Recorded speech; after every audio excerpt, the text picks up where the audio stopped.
In 1819, Beethoven heard that his supporter, Prince Leopold, was to become an archbishop, and so he wrote to him and said, "Can I write you a mass?" And this turns out to be the Missa Solemnis. And if you know the work at all, you'll know it's a very grand and very elaborate mass. So there was presumably no intention of it being used in a service. And in fact, Beethoven tinkered with the piece for 3 years and so missed the consecration of the archbishop in any case. And Beethoven wanted this to be a very significant piece. He knew it was, and he spent a lot of time on it. And if we think about it, it's probably the last great setting of a mass by anybody. Now you're going to say, what about those requiems by Berlioz and Verdi and Benjamin Britten? But they are specific masses for the dead. So talking about a mass that is the Kyrie, Gloria, Credo, Sanctus, Benedictus and Agnus Dei, this is, in a way, the final statement from a composer that we have, and the greatest statement.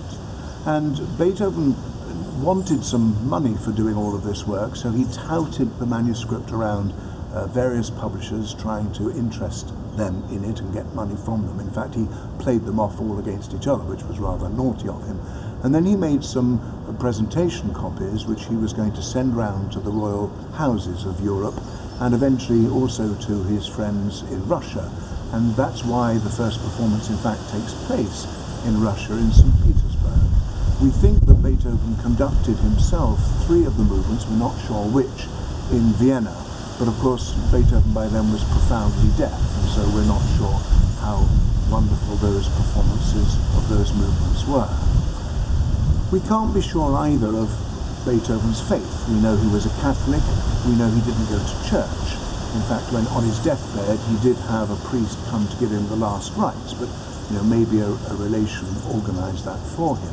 But whatever his faith was, he was very concerned that he should express the text properly, and so he had it translated into German for him so that he could understand every nuance of it. And perhaps we recall that he had already set the Mass for the Esterházy family some many years before, and the Esterházy family were sufficiently not impressed with the piece that they never asked him to write another one. And there is a third religious piece by Beethoven, again an early work, Christ on the Mount of Olives. And one wonders why he wrote that piece. Is it something again to do with the struggle of Christ in the Garden of Eden? I'm talking about struggle because when we come to the Missa Solemnis, we can see Beethoven struggling, I think, with his faith and what the text says to him. There are then the usual movements. The Kyrie is in 3 parts, as it normally is in a Mass setting: Kyrie eleison, Christe eleison, Kyrie eleison. And if we think of the first section of it, perhaps if we think about that there are 3 parts suggesting the Trinity. The first part might be God the Father, the second part in 3 time might be God the Son, and then the third part, which repeats music from the beginning, not quite exactly the same, might be thought of as God the Holy Spirit. The next movement, the Gloria, begins with a huge, exhilarating orchestral fanfare, as it were, just expressing joy, and then the altos come in singing Gloria in excelsis Deo. And this again is a longish movement that falls into 3 sections, a quiet and middle section. And then when we come out the other side, there's a very elaborate fugue. And we might reflect on the fact that the fugue was an obsession of Beethoven's at this late stage in his career. Let's think of the Grosser fugue, for example.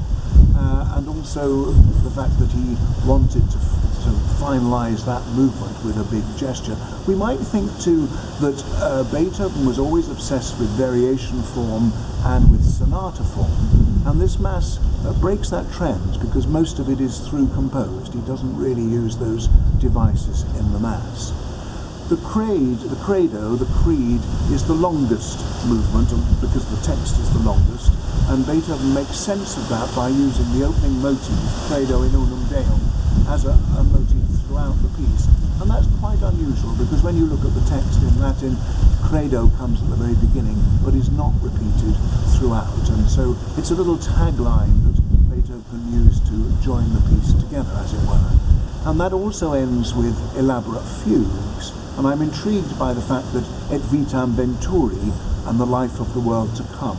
He sets, first of all, as a reasonably long fugue, and then he repeats it with music in faster time. It's some of the most difficult music to sing, actually. He is not thinking about whether singers are able to articulate all the notes. He's just concerned about writing the notes.